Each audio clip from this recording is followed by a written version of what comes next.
Guys, I think that Uber is offering us a generational buying opportunity. And I think that so much that I've dropped over 10,000 US dollars on the stock. It's now the second largest holding in my portfolio, and I plan on dropping another $500 on it this coming Monday. Uber stock has recently pulled back about 20%. Now, whilst many are scared of the autonomous vehicle threat, why am I not bothered? Why am I still invested? Well, in this video, we're going to cover exactly that. I'm going to address some of the core issues with the autonomous vehicle bear thesis. I'm going to show you why my conviction is so high in Uber stock. We're going to cover Uber's re-accelerating revenue, Uber's insanely fast growing earnings, what is the autonomous vehicle threat, why Uber investors shouldn't be worried about AVs, how AVs could actually benefit Uber, the amount of growth pathways that Uber has, and my valuation on the stock. So guys, let's get straight into the video. Uber is the best opportunity in the market, and I'm going to show you exactly why. Now, to start off, let me just show you their revenue growth. They're growing at 18.2% year over year. And this is a re-acceleration from December 2023, where you had 17% revenue growth. So the revenue is re-accelerating, which is really good to see. We've seen Uber prove profitability over the past 3 years, with their rapid EPS growth going from minus 5.2 up to about 8 in the most recent quarter. Now they've gone from a 10 billion loss to a 16.6 billion profit in that time. And it's only going to continue up from there. Now, Uber is actually one of the most asset-light businesses on planet Earth, even more so than payment networks like Visa and MasterCard. Now, here you can see the CapEx to operating cash flow. So the CapEx is just basically money spent on upgrades or upkeeping physical assets. And you can see Uber's line here, way below that of Visa's, and of course they're not quite beating MasterCard. If you check out my most recent video, MasterCard was the other stock that I'm buying at the moment. Nevertheless, Uber, an insanely asset-light business. So why has the stock dropped so much? You can see here the drawdown of 21.2% in recent weeks. Now, of course, you guys already know it's the autonomous vehicle or AV threat, namely Waymo and Tesla making big moves in autonomous vehicles. Now, before I get into the bear thesis, we need to remember that Uber isn't just taxis. It is a business containing multiple other businesses. Of course, you have the mobility sector at the top, which is just their ride hailing, which is the effectively taxi side of the business. Now, everyone else knows Uber Eats as well, their food delivery business. And what they've done is they've managed to layer on top of it all of these other businesses, including advertising, freight, subscription, which is just amazing to see, and then the grocery and retail. Now, I'll be touching on all of these segments other than freight, just because freight actually doesn't do that much for Uber. I think it's currently losing money and does not make up that much of their revenue. On top of this, they also have other things like their multiple gigs and Uber finance sectors. We're not really going to touch on those at all either. Now, people forget the insane scale of Uber. They do 40 million trips per day, 14.6 billion per year. That's almost double the population of Earth in trips. That means almost every single human on Earth takes 2 trips with Uber a year. They're operating in 70 plus countries and in 15,000 plus cities. Look at all those dots there. That is just crazy. Uber in all of these countries. Imagine just setting up one business like Uber in one of these countries, how difficult that would be. And then think about it across every single dot on this screen. Now, this isn't to mention the fact that Uber only stays in countries where it's the number 1 or number 2 player. If they don't win, then they exit and buy a large stake in the winning company. A good example of this is Grab in Southeast Asia. I went to Thailand this year, and in Thailand, Grab is the go-to. Uber actually pulled out of that area and bought, I believe, about a 27% stake in Grab. Since then, they've sold a little bit off and they have a much smaller stake, but still, they've made very good money on Grab, and by doing that, they're very good at focusing on where they can take the most market share. And guys, remember, they're not just operating mobility in these sectors, but almost all of these are functioning in most of these countries. So it's just crazy scale. So first, let's address mobility. Now, the mobility revenue is growing at 19.7% over the last 12 months. You can see it's scaling up real quick. There was a drawdown in COVID, and since then it's been scaling up really fast. Now, mobility makes up 57% of the revenue, with delivery making up 33% and then freight making up 10%. Now, here we have my generation, little babies, and we don't say let's get a taxi anymore. We say let's get an Uber. Uber has officially become nounified. I don't know if nounified is a word, but it is now. Now, the mobility sector is not as simple as you think. Uber's constantly running dynamic matching, which is basically solving millions of traveling salesman problems every minute, pairing the best driver with the best rider to minimize the dead head time and essentially optimize profitability. Now, they're also doing marketplace rebalancing, which is using surge and boost, which is essentially ways of manipulating the pay that the riders get in order to adjust for demand in certain areas. And this isn't just for profit, but also as a macroeconomic tool to move thousands of human drivers towards high demand zones before the demand even peaks. You can see here a dynamic of how Uber is cheaper in pretty much every state in the US other than New York, where a taxi is cheaper. And you can also see here the optionality that Uber gives the consumer. You can see that they're offering buses, scooters, and then obviously regular taxis. So let's move on to the bear case. And the bears say mobility has no future because the fear is that autonomous vehicles will cut out the driver and therefore Uber. Why is Uber needed if there's no driver? The other fear is that Tesla and Waymo will launch their own apps and steal the customers. And of course, the last fear, why pay Uber a fee when the car drives itself, which will ultimately mean a lower Uber take rate. Now, many of the bears that believe in this point are either Tesla or heavy Waymo fans. Some think Tesla will win, others think Waymo will win. So to start off this debate, we're going to talk about truth number one. There are many autonomous vehicle players and Uber is the partners with most. They will become the aggregator. Now here you can see that Uber is very well positioned. They have a lot of partners in the AV space, including Waymo in certain states, WeRide, Pony AI, AV Ride, and you can see all of these players are in the AV market, and it's very likely that the AV market is not just dominated by one or two players, but in fact the market is split between all of these players that are all fighting for market share. The thing that people forget is Uber is already making plays in AV. Of course, they're already teamed up with Waymo in Austin and Atlanta, and they've recently announced that they have launched WeRide in Abu Dhabi and Dubai. Here you can see the fleet in Abu Dhabi and Dubai, and this is exclusive to Uber. Now also they've launched with AV Ride in Dallas, and this is a very new thing. This literally happened a couple of weeks ago. So they've launched with AV Ride in Dallas, so they're doing rides already. They've recently partnered with Baidu to release AVs in the UK, and this is just another partnership for 2026 that you're going to see from Uber.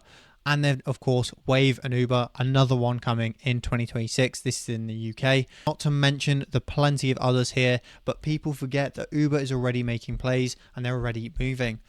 Now, I do want to mention that Zoox actually now is a commercial level 4 player. It's just not highlighted in this box. And people often forget that Tesla is only a level 2.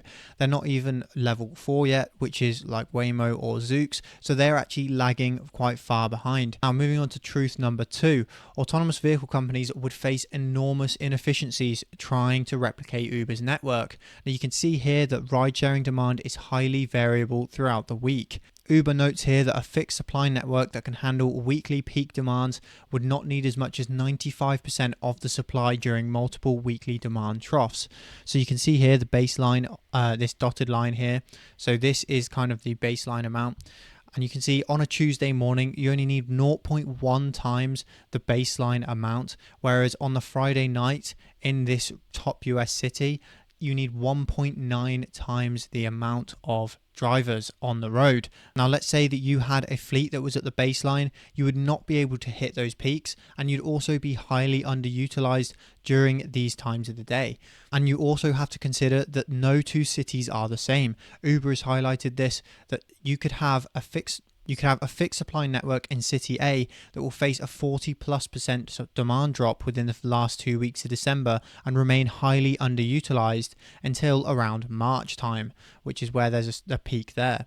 Whereas a fixed supply network in City B will be saddled with highly underutilized assets until late October from its peak in March, which is almost completely different to what we had on the other city. Look, an AV company can build a self-driving car, but they haven't spent 15 years learning how to balance the chaos of a city's supply and demand, and Uber has. The example I have here is a huge fleet of Waymos, but there's a liquidity problem. Standalone AV fleets, Waymo or Tesla fleets, lack the massive daily user base needed to keep the cars moving. Without Uber's demand density, expensive AVs sit idle. The peaks and troughs trap. The peak, to meet Friday night demand, you need a massive fixed fleet. Imagine if the fixed fleet was all the way up here. If you had a fixed fleet that was massive, on Tuesday morning, those same cars will sit empty, hemorrhaging capital. Now here's where Uber steps in. This is Uber's hybrid solution. They have AVs for the base, which is constant high utilization floor of rides. So the AVs are constantly being used because they just give a floor to Uber, so they're never going to be underutilized. And then you get humans for the spikes. So flexible human drivers handle the overflow during surges. The result that you get out of this is partnering with Uber makes an AV fleet profitable on day one. And trying to compete requires billions in losses to build a redundant network. So if you go with Uber, you almost immediately be running at full utilization, which is exactly what you want. You do not want to lose any money on your expensive AVs that you've just made. Now, people mentioned the race to the bottom. So the bears say that Waymo is backed by Google and therefore they have a lot of cash to burn. They can take losses and continue to compete on price. So they're not worried about these peaks and troughs in demand because they have a lot of cash to burn through, and they will just burn through cash until they eventually win over the market. But I have a question for that. Well, what happens when Tesla or Zoox or Baidu realize that they can increase utilization and therefore margin by partnering with Uber? Well, the answer is that these companies could then charge even less whilst making the same or better profit. And that means that they're going to burn less cash than their competitors like Waymo, and therefore they're just going to last longer. If you're burning less cash, you're going to last longer. And maybe they're not even burning cash. Maybe they're making a profit whilst Waymo is just breaking even. At the end of the day, these companies are going to last longer. They're going to be able to expand faster because they're making more money. Now, there is, of course, that famous lesson that says you must compete on value, not price.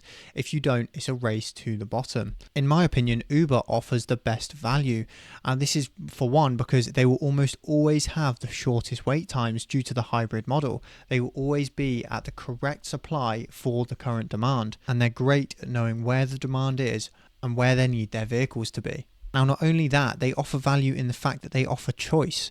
Now, they offer choice between autonomous vehicles and humans. And not only that, but they offer choice between the vehicle type and therefore the upfront price. They also offer value to all of the Uber One users. They're obviously subscribed and they get great value from Uber due to the certain perks that come with Uber One. Now, they also offer value in another form, and this one I will show on this page. Autonomous vehicle companies can have their own app and still utilize Uber. Now, the example that I've got here is Hims and Hers. They've got their own website, but why are they listing on Amazon? Well, the truth is because they want to get as much demand as possible, and they might as well list on there as well as listing on their own website. And this is the same with companies like Domino's. They're listing on Uber Eats already, but of course they have their own app, Domino's app. And this is the same for a bunch of other things on this page. Like Caprino's, they have their own website. You can order on there, but of course they're going to list on the demand aggregator. Now, here's the value that I was saying that Uber offers. Consumers won't download 10 different apps. They'd rather just go to one app, and Uber offers that. So that's another piece of value that Uber offers. Many people say that autonomous vehicle companies will just list on their own app and won't utilize Uber. Now, I just don't see why you would do that. Another thing that autonomous vehicle companies could do, and I see this with certain pizza places where there's extremely high demand from their own organic website or from their app, they take themselves off of Uber. But when there's no demand or when there's very little demand on their own website, they put themselves back onto Uber. Now, autonomous vehicle companies could do the exact same thing. So the next question is about Uber's take rate. Now, people are saying, if autonomous vehicles do not need a driver and Uber is the connector between the driver and the consumer, why should autonomous vehicle companies let Uber have such a high take rate when they're the ones who have the high capex costs? They're the ones who are fronting the majority of the bill. So why should they let Uber take so much of their profit? Well, we're going to discuss this here quickly. Now, what is take rate? Well, take rate is just the revenue divided by the gross bookings. The gross bookings being the amount paid by the consumer for the service. Let's say they pay $7 for a taxi ride somewhere. Now, the revenue is the money that Uber actually takes after it's paid the driver. So the revenue is actually the money left over for Uber. Hence, the take rate is the percentage. Currently, for a mobility ride, it's around 30% for a human ride. Here, it's been noted as cloudy, and the thing is, a portion of that revenue is actually costs that Uber doesn't get to keep at all. And one of these costs that is consistent in their revenue is that Uber pays an insurance premium. Now, they have to immediately set aside this money to pay for future incidents if they happen. So this cost is immediately removed in the other line here, you can see here.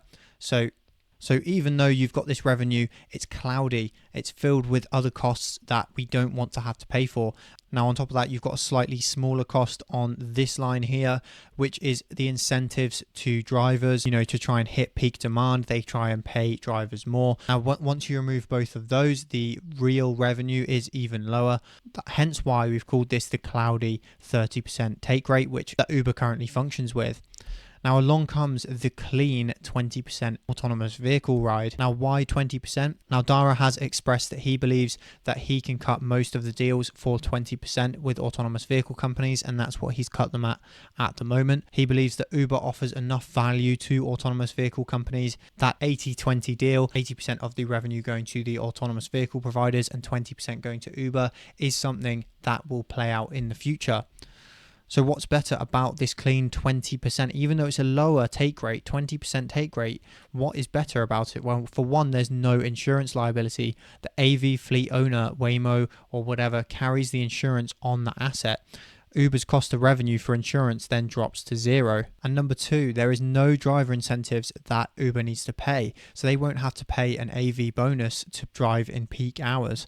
Now, to cut a long story short, this essentially means that while Uber is taking a lower percentage of the gross bookings, they are actually getting a higher percentage of overall profit. Now, I have to give credit to Manu Invest for most of the information on this slide. He's written an excellent piece on Substack about how the take rate drop would not actually affect Uber that much. I highly recommend you check it out. I will link it in the description of this video. Manu Invest writes some great deep dives into many companies, and Uber is one of them. Now, continuing on the topic of AVs, because there is a lot to cover, but right now AVs can't actually compete even when fully utilized. You can see here that hardware platform, the vehicle platform, sensor kit, vehicle financing, AV operating costs like insurance, energy, compute storage, maintenance, cleaning, remote operating, having a remote operator that might have to dial in if something goes wrong with the AV. These are all costs, and these all cost a lot. Of course, there's the fleet management, there's the real estate, the fleet insurance, the fleet staffing. That these people have got to charge the fleet, they've got to clean the cars. Currently, these costs alone are over $2 a mile, and the $2 a mile cost is the current human-driven rides on Uber in the US today. So for autonomous vehicles to compete with Uber, they need a below $2 per mile cost.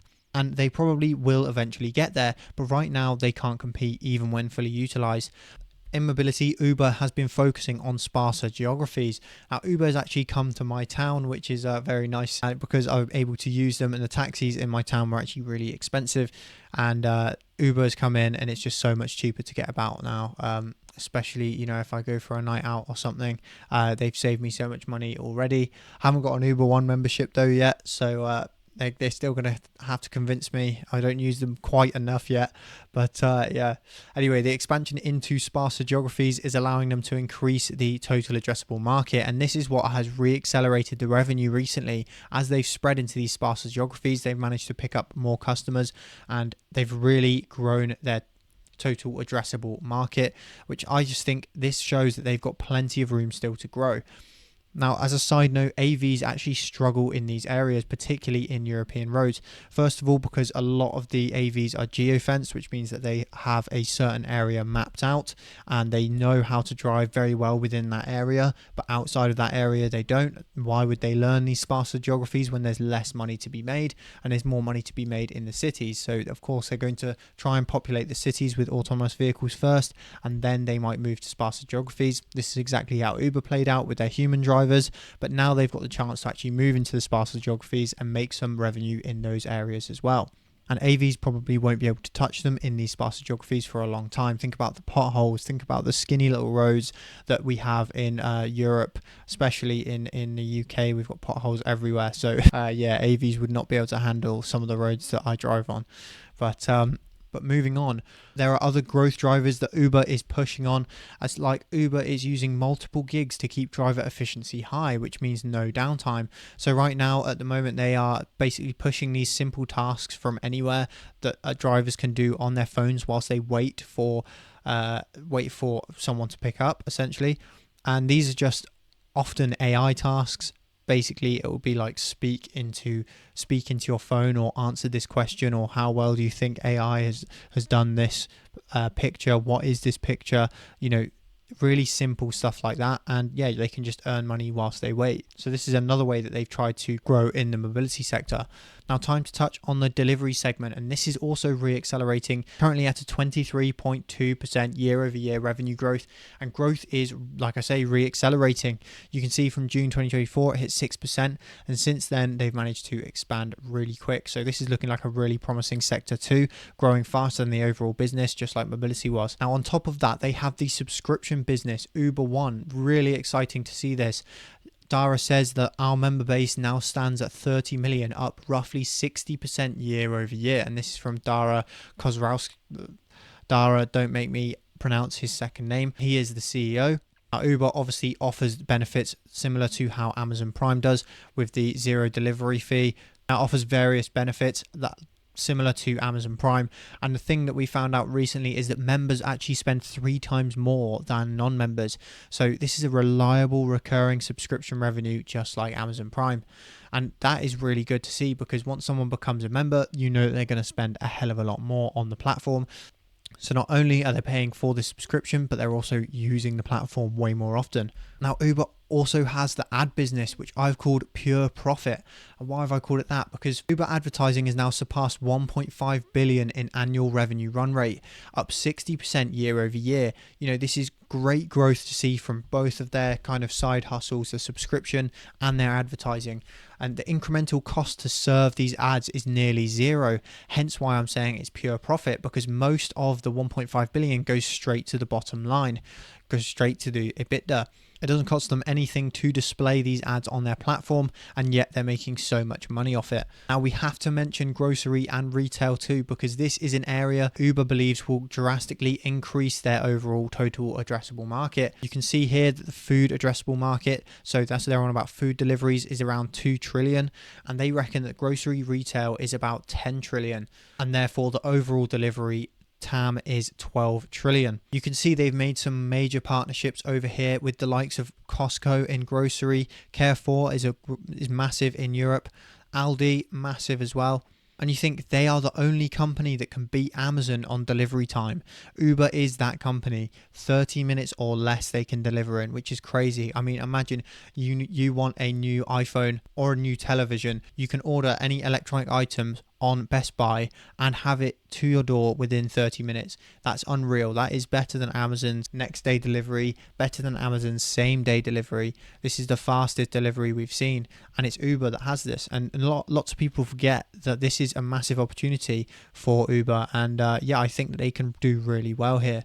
Uber has so many areas of growth to capitalize on. The optionality is insane. Now, I'd finally like to address their free cash flow, and then we're going to value the stock. I'm going to show you my valuation, what I believe we can see in terms of growth in the future, and ultimately whether it's a buy today. So first, I'm going to show you this chart. It Uber's adjusted free cash flow, and this is from Manu Invest. Again, thank you, Manu, for delivering us this wonderful chart. Now, essentially, Uber's free cash flow is slightly deceptive because it includes accrued insurance reserves, and you can see their accrued insurance reserves here, and then you can also see their stock-based compensation. So you only really are looking at 4.13 billion worth of free cash flow after these adjustments, taking these out. This is real free cash flow. So brief explanation as to why the free cash flow is affected. But when Uber increases their insurance reserves, it affects the free cash flow statement. And, they increase their insurance reserves to reflect how much cash they might need to pay out in the future if there were some major incidents to happen and then they needed to pay out. We can quite clearly see that these costs that aren't really costs, if you like, are staying flat, whilst Uber's free cash flow is actually continuing to explode up and to the right. So this is really great to see. We're basically seeing operating leverage. We have seen that Uber has hit an inflection point whereby it doesn't need to raise its insurance reserves anymore, and its free cash flow is still growing. So what I expect to see is an increase in insurance adjusted free cash flow margin. So what I've done here is I've shown the free cash flow margin adjusting for the insurance reserves. So I've taken those out, and I haven't taken out stock-based compensation. I've just taken out the accrued insurance. Now this one here is slightly false. It should be 11.8%. So we're actually still kind of going up. It hasn't curled round just yet. Now I reckon that Uber's insurance adjusted margin will continue to grow, and I've said it will grow up to 15%. So we'll have insurance adjusted free cash flow margin of 15% in 5 years. So this will be September 2030. Guys, if you want to make charts like the one I've just shown you, you can get 2 weeks free off Fiscal AI and then 15% off thereafter using my link or code Alex. Anyway, let's get back to the video. Now, when we look at revenue, I've gone for a very conservative 14% revenue growth going forward. Obviously, they've been impressing us recently with that consistent 18% revenue growth, really topping analyst estimates. I reckon we'll see an average of 14% revenue growth per year for the next 5 years. Now, on to my next thing, stock-based compensation. Now, you can see that it's actually currently been negative. It's been reducing in size, but I reckon that stock-based compensation will grow at around 10% from here forwards. Now, when it comes to shares outstanding, I've assumed a buyback of 1%, even though they haven't historically had a buyback. They've actually been diluting the shareholder currently over the last 12 months by 0.5%. Now, I think that because Uber has announced a $20 billion stock buyback, and they're going to start doing this. They're going to start buying back stock a lot more heavily, according to the management. So using these assumptions, I've input these into my free cash flow growth calculator. Here you can see the current share price in the top left of $81. That's what it's currently sitting at. And then all I've done is I've inserted my estimates here. So the buyback estimate of 1%, the revenue CAGR of 14%, the insurance adjusted free cash flow margin at the end of 15%. You can see the current insurance adjusted at the top here. It's basically 12%. So that's only 3% over. That's only a 3% increase over 5 years. I've done much better than that in the previous 5 years. And then of course the stock-based compensation I've said is going to grow at 10% from its current stock-based compensation, which is 1.7 billion. Now Uber is currently valued at a stock-based compensation and insurance adjusted free cash flow yield of 2.43%. Now remember, free cash flow yield is just the inverse of price to free cash flow. So down here on my chart you can look at both. So an adjusted free cash flow yield here of 2.4% is a price to free cash flow of 41.7, and you can see the results. Now you can see the result. If the free cash flow yield was to stay at 2.4%, we could expect a huge CAGR of 24.17%. Now this, a lot of people could say, is very bullish, but personally I do expect this free cash flow yield to continue to increase, and this obviously means that the price to free cash flow will decrease. This is what we call multiple compression, and this happens when stocks slow down their growth or slow down their revenue growth. In most cases you get multiple compression. It's essentially just when the market values a stock less. Even though it's generated more free cash flow than it has the previous year, the stock is valued at a lower multiple. I reckon we could see Uber sitting in this 2.8 to 3% adjusted free cash flow yield area. And even then, you're seeing huge returns of 20 to 18% per year, a CAGR of 20 to 18% per year. Now this is just massive. Even if Uber was to down to 3.5 or 4%, I mean at 3.5% you're still getting a double over 5 years, because 15% CAGR is a double over 5 years. And then even if it was to compress down to 4%, I mean, now 12% return is still perfectly good, and you'll probably outperform the market with that. Now here you can see my portfolio. It's currently sitting at an account value of 59,484 with a total return of about 16,000, with a money weighted rate of return of 108.7%. I am outperforming the S&P 500 over the time that I have invested, but hey, everyone's a winner in a bull market, so we're just going to have to wait and see how these next few years pan out. Hopefully over a long period of time I can actually beat the S&P 500. That is my aim.